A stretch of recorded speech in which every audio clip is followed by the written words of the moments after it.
Gross.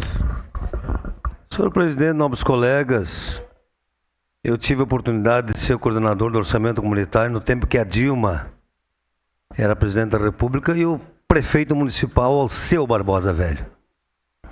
E o secretário era do PCdoB, Renato Oliveira. Nós fizemos muitas entregas, nobre colega.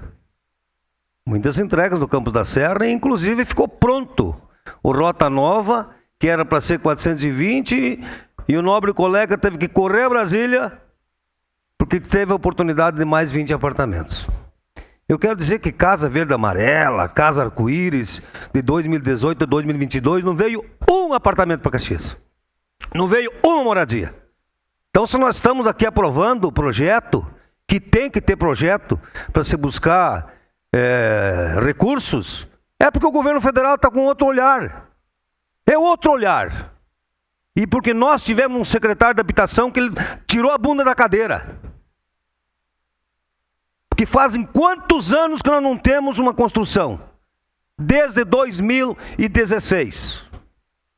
Então, precisa ter vontade política, precisa ter projetos. E olha, eu estive em Brasília, juntamente com o secretário da habitação, onde foi feito o lançamento Minha Casa Minha Vida Rural. E Caxias não se inscreveu. Então, tem que ter vontade política e nós temos que ter projetos. Então, hoje é um dia especial para essa casa.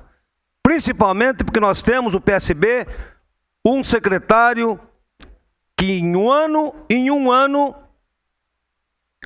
terrenos no Rota Nova, aqui no Oriental, e também buscou em Brasília recursos para nós termos Minha Casa Minha Vida. Então, que orgulho saber que o PSB, nesse pouco tempo que teve no governo, fez a diferença. Obrigado.